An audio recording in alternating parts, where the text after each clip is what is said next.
JK Rowling? More like JK. I didn't mean those things I said about, you know, those things about Dobby not having a 10-inch... yeah, JK Rowling, a rather peculiar topic of discussion in the last 10 years. She is obviously the creator of the Harry Potter franchise. And myself, since I was a little Sam baby, I've always been a massive fan of this franchise. In the background, you can clearly see that there's a Harry Potter book right there. I've got the books. I bloody love them. So if I love these books and I love this universe, why are we talking about JK Rowling? Well, my friends, gather round, because today we're going to make my most controversial video yet. Despite coming out in my last video as bisexual, this video is going to be even more controversial because we're going to be speaking about this piece of garbage, and this piece of garbage. But yeah, before we get into that, this video, because we're talking about books, is sponsored by Skillshare. Now at this point, do I really need to introduce Skillshare to you? I've worked with them so many times in the past, and I have used Skillshare so many times in the past, and to be honest, I've never had a bad experience with Skillshare. I've had nothing but great experiences, and I have learned quite a lot from using Skillshare. Now if you're wondering what Skillshare is, it's basically an online learning community that offers membership with meaning, with so much to explore, real projects to create, and the support of fellow creatives. Skillshare just empowers you to accomplish real growth and learn things you thought you could never learn before. So what Skillshare has is basically a bunch of online classes, and I mean thousands. It's pretty ridiculous how many classes Skillshare has. So if you want to learn Java, you can learn Java, but if you want to learn a language, you can learn a language. I mean, it's pretty straightforward, to be honest. I mean, if you don't get it, well, maybe you should learn Skillshare. Now, jokes aside, I've recently been using Skillshare to learn a bit of Spanish because, you know, I am actually part Spanish. Yes, cue the Spanish music right now. And I think it's very fun to learn languages, so boom, I've been using Peter Hanley's Spanish for Beginners, which is a class on Skillshare, and it has helped me out quite a lot. And if you're wondering if Skillshare is affordable, yes, it actually is. For just $10 a month, you can explore your passions and skills at any click of the button. And the good news is, the first 1,000 of my subscribers to click on the link in the description will get a free 2-month trial of premium membership so you can explore your creativity. At a time of history of where so many people are exploring other cultures and exploring other languages, Skillshare is an extremely useful thing to learn about these things. So to get Skillshare, click the link in the description to get free 2 months of premium membership and explore your creativity. Big thank you to Skillshare for sponsoring this video. Look, I fully understand. Before we go anywhere, these books, this film and all the other films in general are things that are worldwide loved. We all love these bloody films and these bloody books. They're bloody brilliant, and I can't say bloody anymore at this point. But yes, we love the Harry Potter franchise. Well, we love a big chunk of the Harry Potter franchise, but sometimes, despite loving things, I think it's perfectly okay to criticize somebody and disagree with somebody. For example, you're no doubt going to disagree with at least one thing I say in this video, but you're going to remain subscribed. But if you're not subscribed, do so anyway. But yeah, let's take a little trip back to the year of 2007. Dumbledore is gay! Yes, 2007, the year of iCarly, My Chemical Romance, and the year my dog died.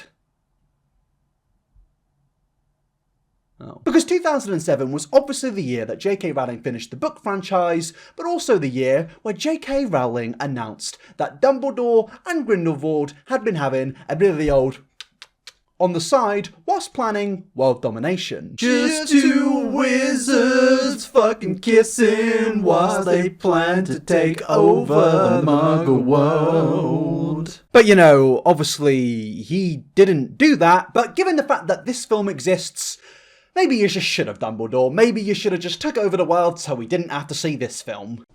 Please. Okay. Avada Kedavra.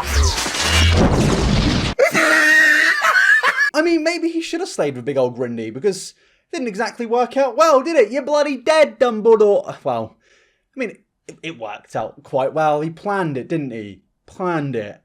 But yeah, Half-Blood Prince aside, JK Rowling came out and said that Dumbledore is gay. The author replied, "My truthful answer to you is I always thought Dumbledore as gay." The audience reportedly fell silence, then erupted into prolonged applause. Yay! Dumbledore and Grindelwald are kissing and it's really cool.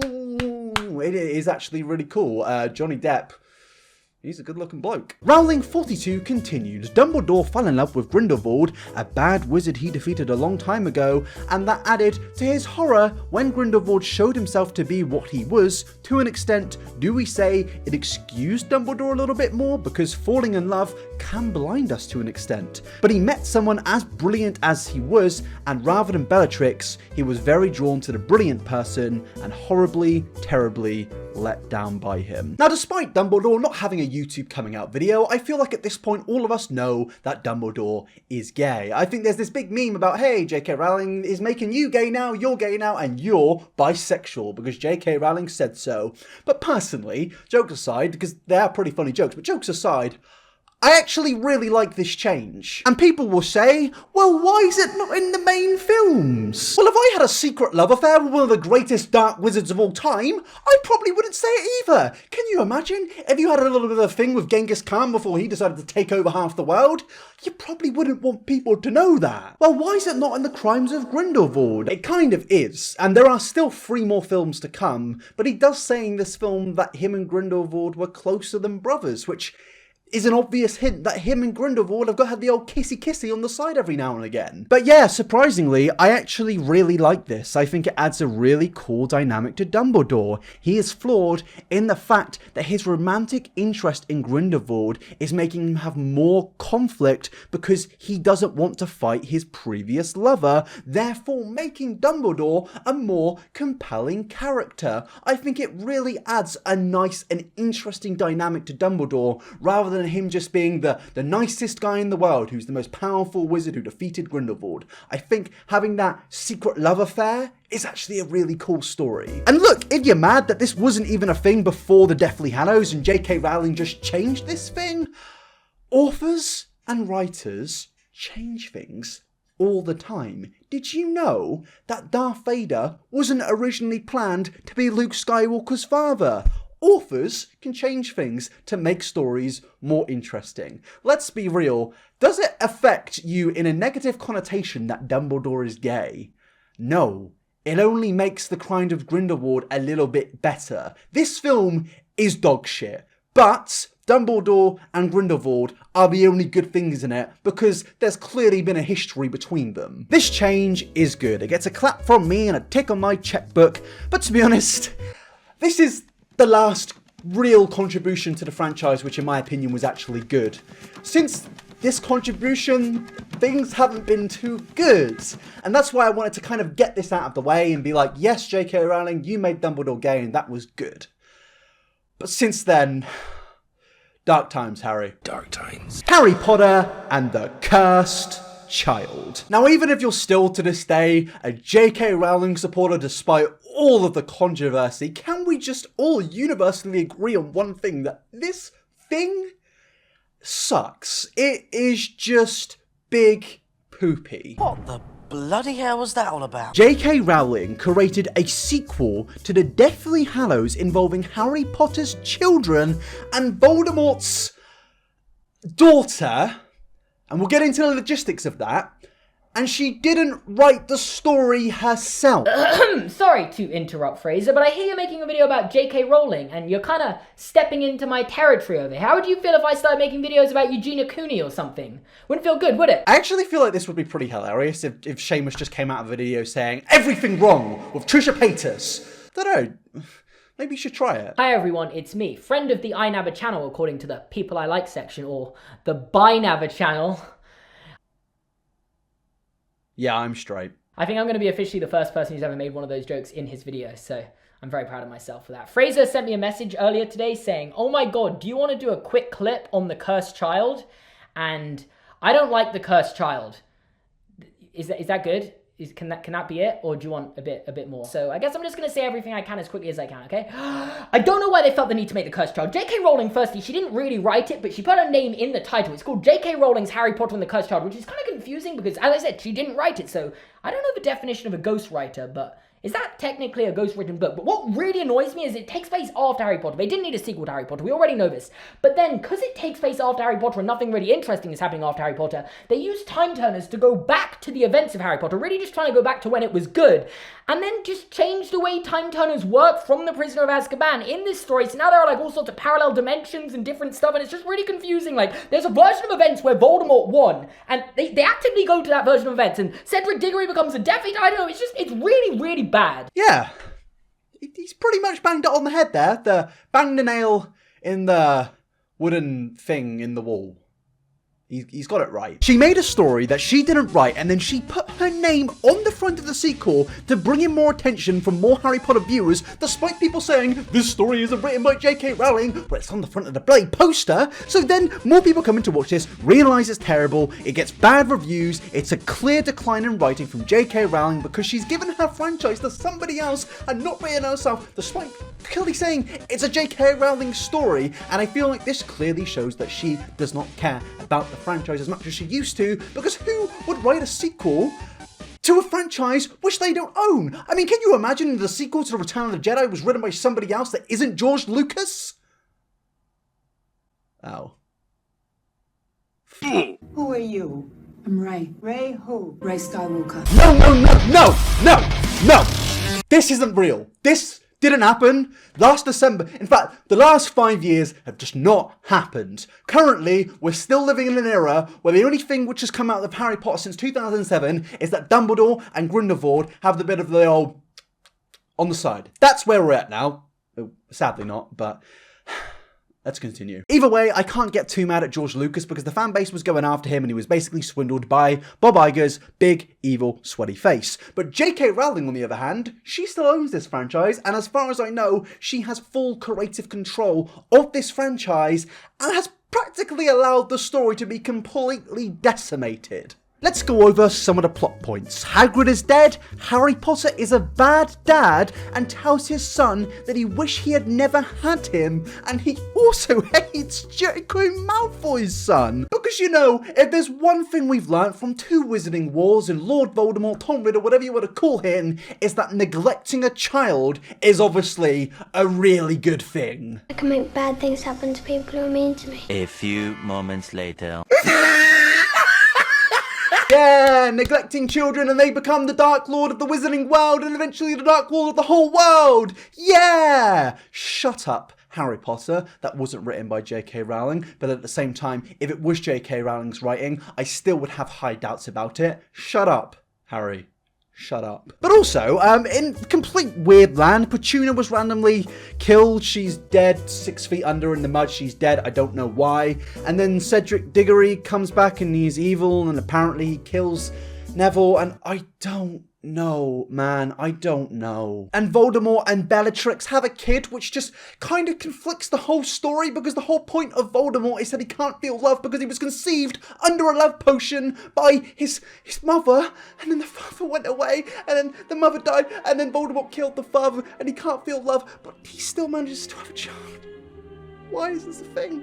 Like, there are so many real world issues we're going to get into in a bit, but this is so bad. And then we've got Crimes of Grindelwald. More like crimes of sequels that didn't need to be made. JK Rowling, why did you make this?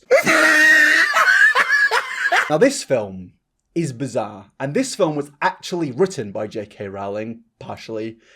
And it just contradicts the whole lore of Harry Potter. For example, a big talking point is the spell Accio, where an item comes to you if you use Accio, was used on a living creature, which obviously goes against the whole plot point of Accio, because surely Voldemort could have just been like, Accio Harry Potter, and franchise dead. But no, it's just stupid.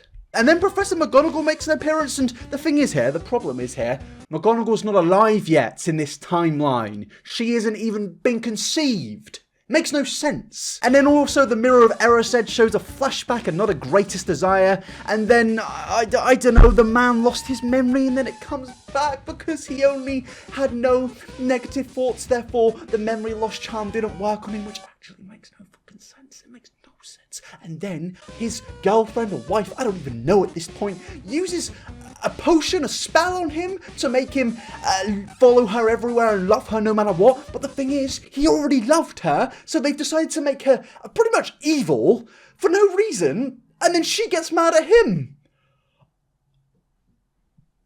Baby Yoda bottle, please give me strength.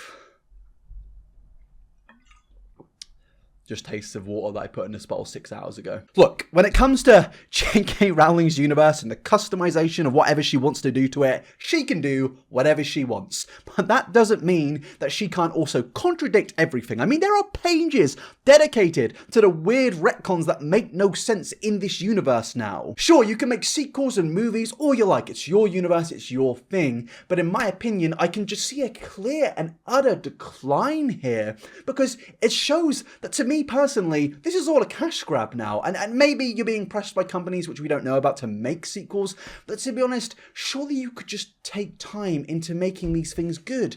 This book is really good, and this copy of the book is a complete cash grab as well, but either way, you could have just made them good and spent more time on them, but no, you gave it to another writer to make the sequel. He's got a point, you know. I mean, maybe she's just desperately trying to become a billionaire, because if I didn't mention at this point, JK Rowling isn't a billionaire. Somebody actually tweeted me saying the other day, what do you think she cares? She's a billionaire. Actually, she's not. And for an actual decent reason, she did actually make some rather charitable donations, and that's another tick on the box. So we've got JK Rowling makes nice donations to charity, and also Dumbledore, kissy kissy, Grindelwald. That's what we've got to so far. We've analysed the decline of the books. It's clear that this franchise is getting more muddied by the day. And now we move on to the actual real issues, the humane issues. Trans rights. Oh no, I was going to say that human beings should be able to feel comfortable in their own bodies and not judged for who they are in the 21st century. And oh no, I was going to say that excluding certain human beings from actual humanity is a bad thing. Oh no, I'm not going to pander to anyone in this. I think JK Rowling's treatment of the trans community is bloody awful. Obviously, in the last few years, JK Rowling has become under massive scrutiny for her comments about the trans community and trans people in general, basically suggesting that trans people are a threat to women, which, you know, that actually makes no sense, because the thing is, trans women are women. And if you disagree with that, well, we're not going to vibe. But do you really want to be a part of the group that supports a woman that promotes websites that sell things like these? Because even for some bizarre reason you disagree with what I'm saying here, surely you can see the next thing I'm about to show as an actual form of hatred. Trans ideology erases women. Member of trans exclusionary radical feminist, get the L out of LGBT and plenty of other things. So this website that JK Rowling has promoted for a specific item, on the front page of the store on that site is clearly promoting a lot of hateful products towards trans people, but also towards lesbians. So I don't get the argument here. These products are clearly not very nice things. And if you want to be a part of this, I don't understand you. Because my question is, how much does it truly affect your life on a negative day-to-day basis that somebody 4,000 miles away identifies as a man, woman, or other? How does this actually affect you? And the hilarious thing is, even if you're disagreeing with what I'm saying at this point, you're still disagreeing with your goddess JK Rowling. She literally came out and said that she loves trans people, but then she promoted a transphobic website. And I know JK Rowling's comments for a long time have been pretty vague, and at the beginning I was one of the people that thought, well, maybe she's not, maybe she's just being questioning, but the fact is, on this website, on the front page of the store, It's literally right there. There is no way JK Rowling didn't see this. She clicked on the store, looked through the items, and found this specific item, in my opinion. She is using this website. She should have done a background check. She was a multi-millionaire who I feel like probably should check things before she promotes them to her millions, if not billions of fans. Oh, by the way, I'm only speaking theoretically in the case of if JK Rowling actually acknowledged that the website was transphobic, which she actually hasn't done, because the promotion is still up on her Twitter page despite so many people tweeting about the controversial things on the website.